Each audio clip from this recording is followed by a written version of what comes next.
बिस्मिल्लाहिर्रहमानिर्रहीम। अरसम education centre के नाजरीन, अस्सलामु अलैकुम वरहमतुल्लाहि वबरकातुहू। तो नाजरीन, आज की इस वीडियो में हम अपना नेक्स्ट लेक्चर डिस्कस करेंगे प्रोफिशिएंसी टेस्ट की तैयारी के हवाले से। तो ये वीडियो नंबर हमारी 3 है। इसमें हम इंसर्ट टैब को डिस्कस करेंगे।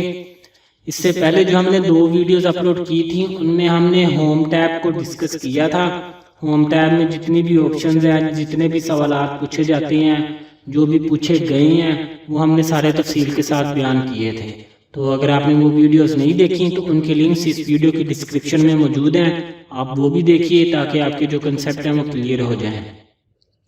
तो आज हम करेंगे इंसर्ट टैब। इंसर्ट टैब की हम ऑप्शन स्टार्ट करते हैं लेफ्ट साइड से वन बाय वन।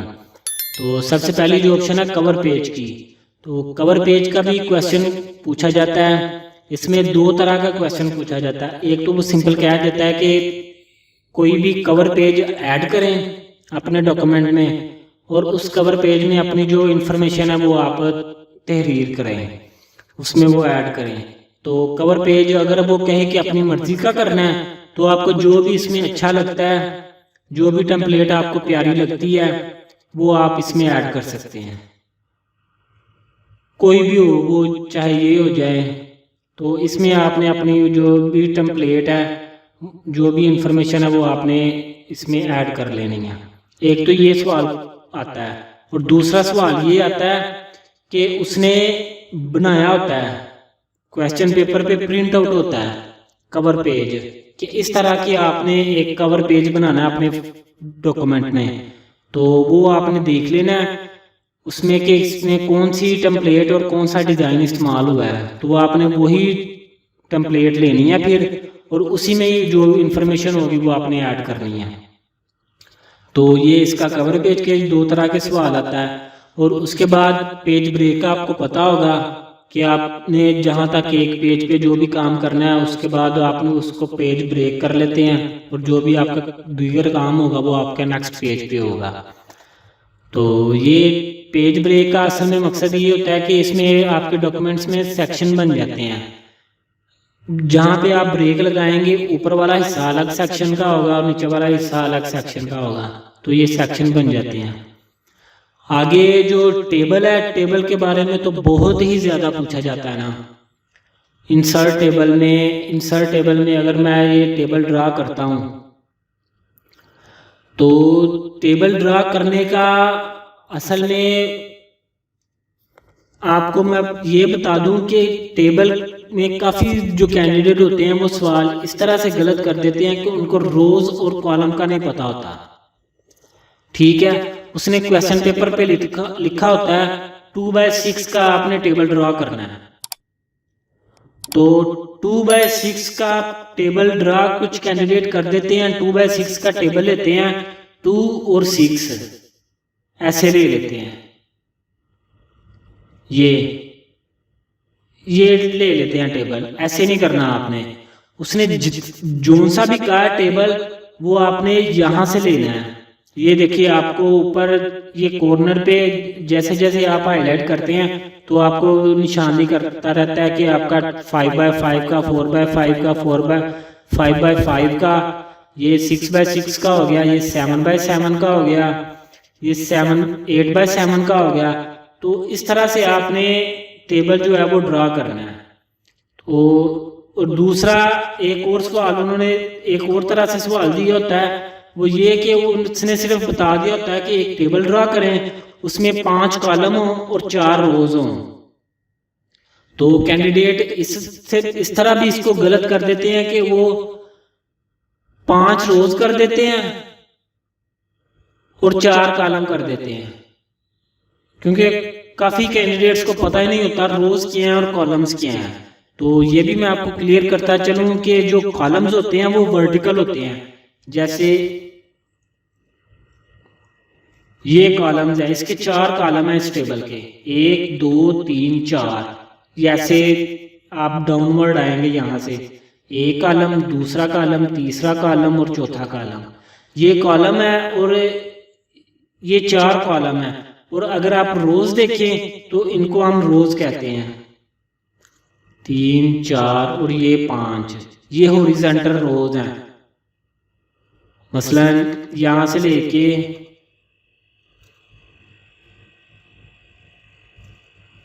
ये एक रो है, ये दूसरी रो है, हॉरिजॉन्टल आप चलते जाएंगे लेफ्ट टू राइट तो ये रोज हैं, और टॉप टू बॉटम अगर आप आएंगे तो ये कॉलम है। तो ये आपने काफ़ी ध्यान से करना है, इस चीज़ को आपने मद्देनजर लाजमी रखना है, क्योंकि काफ़ी कैंडिडेट टेबल में ही ऐसा सवाल गलत कर देते हैं।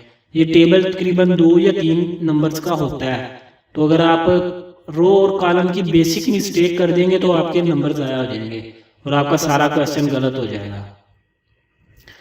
तो ये टेबल को आपने ध्यान से रखना है। और उसके बाद टेबल के अंदर जो फॉर्मेटिंग पूछी जाती है वो भी काफ़ी ज़्यादा उन्होंने कहा होता है।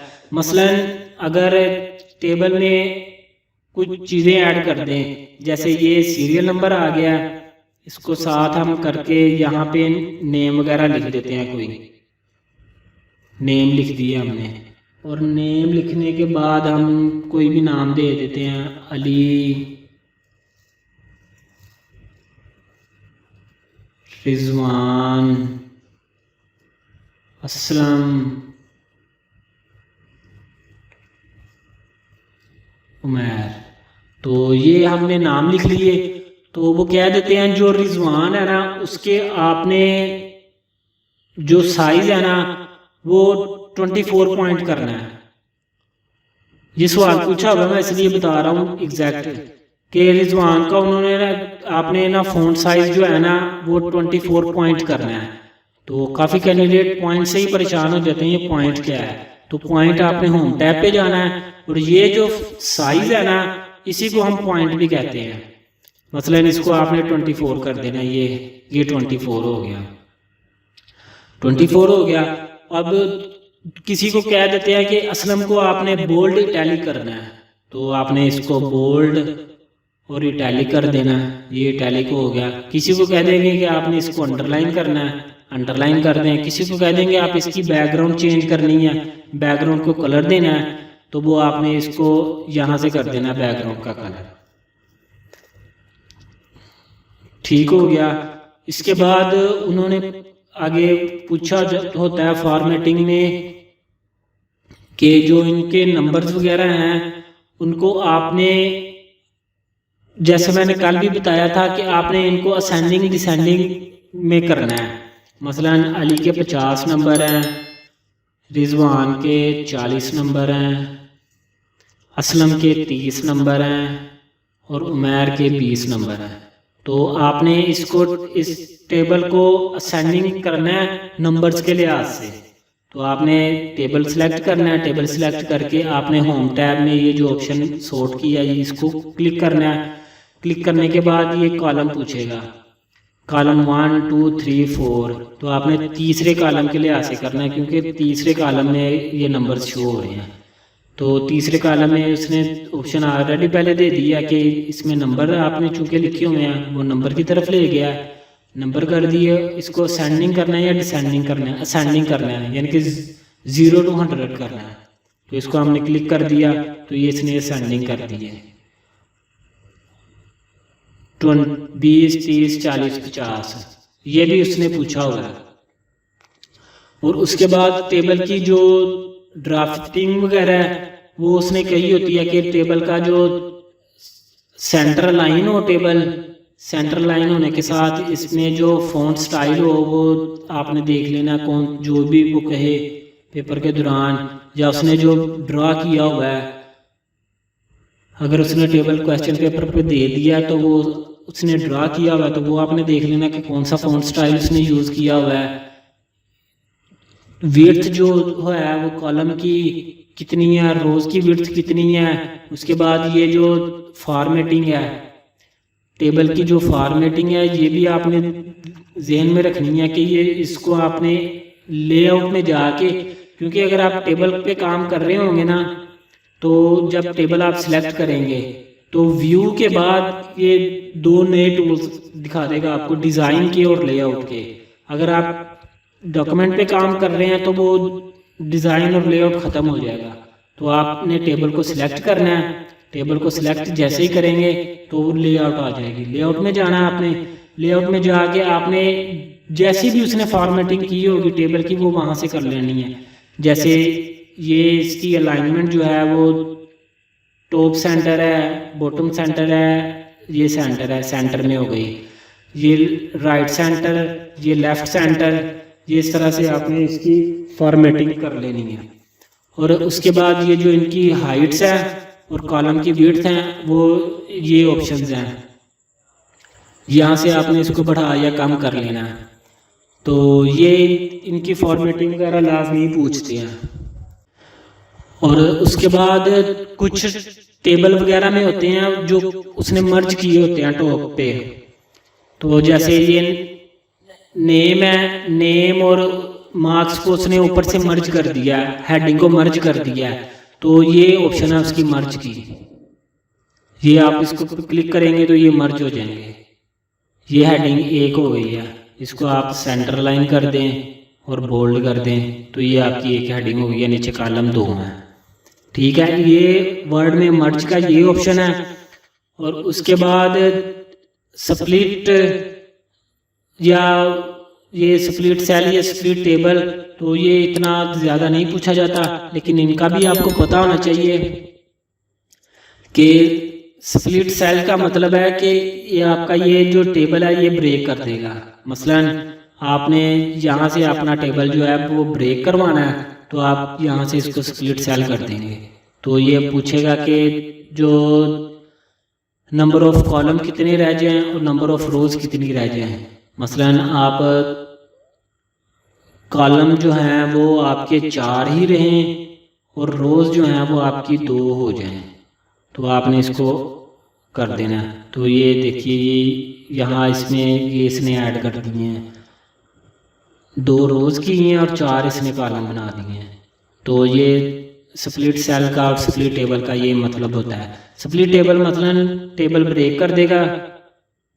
ये देखिए जहाँ भी आप अपना कर्सर रखेंगे, जैसे मैं इधर रखता हूँ इसके आगे, तो मैं इसको लेआउट में जाके स्प्लिट कर देता हूँ तो ये वहाँ से टेबल को ब्रेक कर देगा और नीचे आप जो भी काम करना चाहें वो कर सकते हैं। ऐसा भी उन्होंने पूछा हुआ पेपर के दौरान के एक उन्होंने टेबल ऊपर ड्रा किया था, दरमियान में काम किया था और फिर नीचे टेबल ड्रा किया हुआ था। तो इसके तो 2 तरीके हैं, एक या आप एक ही टेबल बना लें उसको ब्रेक कर लें, या आप एक टेबल अलग से ऊपर बनाएं और दूसरा टेबल अलग से नीचे बनाएं और दरमियान में काम करें। ये आप पे डिपेंड करता है। तो ये लेआउट, और लेआउट में और ऑप्शंस जो हैं वो सॉर्ट की भी होती है, आगे मार्जिन्स वगैरह, ये वही फॉर्मेटिंग है जैसे इसको विड्थ हाइट वगैरह जो भी आपने कम ज़्यादा करनी है। तो उसके बाद डिलीट की भी ऑप्शन यहाँ मौजूद होती है, रोज डिलीट करनी है, कॉलम डिलीट करनी है, सारा टेबल डिलीट करना है, कोई एक सेल डिलीट करना है। और इसमें एक और ऑप्शन, इसमें आप अपनी मर्जी से कोई एक लाइन भी ड्रॉ कर ले सकते हैं।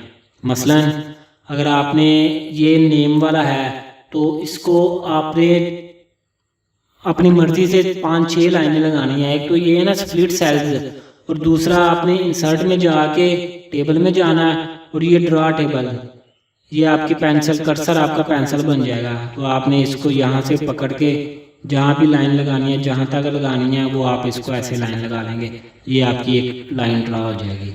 और इसको आप जहाँ पे ब्रेक करके लगाना चाहें तो ये आपकी लाइन लग जाएगी। आप फिर इसको एस्केप प्रेस करेंगे, ये आपका कर्सर वापस बन जाएगा और आप इस सेल में भी काम कर सकते हैं। तो ये भी ऑप्शन वगैरह क्वेश्चन में काफ़ी बार, इतनी ज़्यादा बार नहीं पूछी गई लेकिन फिर भी 1-2 बार उन्होंने पूछा हुआ है। और बाकी जो डिज़ाइन है, डिज़ाइन के बारे में भी पूछता है वो कि इसका जो टेप, इसके जो ये बॉर्डर्स वगैरह हैं ये शो नहीं होने चाहिए, इसकी जो डिज़ाइन है वो रेड हो, पर्पल हो, जो भी हो वो पूछ लेता है। शेडिंग वगैरह के बारे में जो भी क्वेश्चन में वो कहेगा वो आपने उस हिसाब से कर देनी है। बताने का मकसद, मैं फिर आपको यही कह रहा हूँ, बताने का मकसद ये है कि आपको ऑप्शंस का पता हो कि ऑप्शंस किस जगह पे मौजूद हैं, वहाँ आपने जो भी करनी है वो आप इस्तेमाल कर लें। तो ये हो गया इंसर्ट में टेबल का फंक्शन। टेबल काफ़ी ज़्यादा लेंथी होता है, इस वजह से मैंने इस पर काफ़ी ज़्यादा टाइम भी लगाया है और इसको आपको डिटेल के साथ समझाने की कोशिश भी की है। तो आज के लिए इस वीडियो में इतनी ही इन्फॉर्मेशन हम देखते हैं। आगे हम नेक्स्ट वीडियो में हम अपने जो भी नेक्स्ट ऑप्शंस है, इलस्ट्रेशंस वगैरह, लिंक्स हैं, हेडर एंड फुटर वगैरह, वो भी हम डिस्कस करेंगे। टेबल में उसने इतना ही पूछा हुआ है। फॉर्मेटिंग टेबल में टेबल को ब्रेक करना, टेबल को अपनी मर्जी से इसमें रोज और कॉलम नए सिरे से जनरेट करना, और उसके बाद अगर आपने कोई टेबल के अंदर कोई टेबल बनाना, जैसे मैंने ये इधर बनाया था, तो वो बनाना। एक्सेल में ये काम बहुत ज़्यादा आसान होता है, वर्ड में थोड़ा सा इतना मुश्किल नहीं होता, लेकिन थोड़ा सा टाइम लेता है। तो आपने इस लिहाज से अपने इसको लाजमी देना है, इसको प्रैक्टिस बार बार करें। अगर आपके कोई क्वेश्चंस हैं तो वो आप नीचे कमेंट बॉक्स में हम पूछ सकते हैं, हम उनको तफसील के साथ उनको हम बयान करने की कोशिश करेंगे। तो आखिर में भी आपको बताता चलूँ कि अगर अभी तक आपने इस चैनल को सब्सक्राइब नहीं किया तो इसको सब्सक्राइब कर लें, ताकि फ्यूचर में भी हमारी तरफ से अपलोड होने वाली वीडियोज़ के नोटिफिकेशन आपको बर वक्त मिल सकें। तो नेक्स्ट वीडियो तक के लिए अल्लाह हाफिज़।